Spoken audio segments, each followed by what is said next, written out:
one could say we could attribute the full early success of the company to Tom. Here's what he did. My sister worked for someone whose company was called New York Case Company, who made little cases for instruments, record players, and so forth.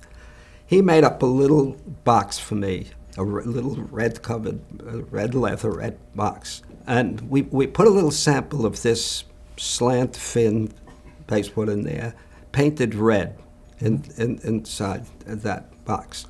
Tom's technique, which he explained to me, when he took it through New England, he would come in to speak with the wholesaler, put the box down, get into conversation, till finally and he would tell him he was setting up an exclusive distribution just with the best wholesalers in New England, and being very careful about this whole thing. And he'd be going into this discourse that he was representing this new company. So finally the guy would say to him, "What the hell have you got in that box, Tom?" It was up on his desk. And he would, the lid peeled back with the sides and the front, and there was this nice, you just saw a slant fin in red. It looked like a little gem. And he set up that distribution. And at one point, as we followed it with baseboard, and he took New England with baseboard, Tom Urell had swept some of the other major competitors out of the business. I have always marveled that American Standard dropped out, Crane Company dropped out. There were some other companies, I can't remember their names now, that dropped out of the business and left the field to us. They asked Tom Urell how he thought he would do with this line. And Tom said, I think after a while, this line is going to get me $25,000 a year. He mortgaged his house, put the money. He was right.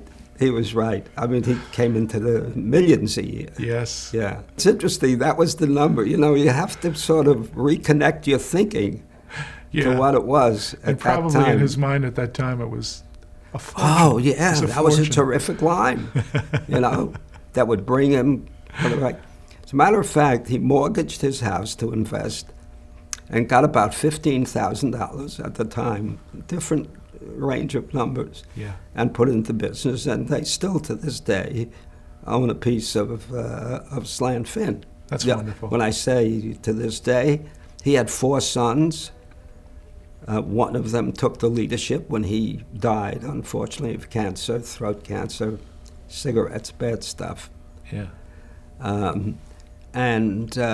So one of the sons took the leadership through that, and his son is the present leader. This is 3rd generation, 60 years of relationship, which is something special. It's a fine family. I know them well, the Urells, the good people. Yeah, and knowledgeable and strong. Yeah. So that's just a little insight into Tom Urell.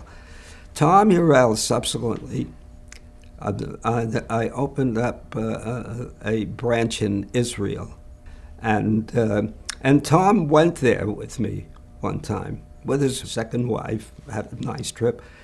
It was through us that he went to Ireland. He was Irish, but we had to take him to Ireland, and he.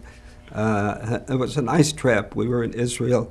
I was amazed how he would adapt to people of any culture. I mean, this guy was really a born salesman. Yeah. And I'll give you a little anecdote. On his way back from Israel, he came back, they stopped in Italy. He looked up a wholesaler in Italy, went to visit the guy, and got an order. Can you believe? And he could do it. I mean, I'm still incredulous. Speaking no Italian, I'm sure, right? No Italian. No Italian. Must have had some help. Now, Mel, do you think he had that red box? No, that he didn't have anymore.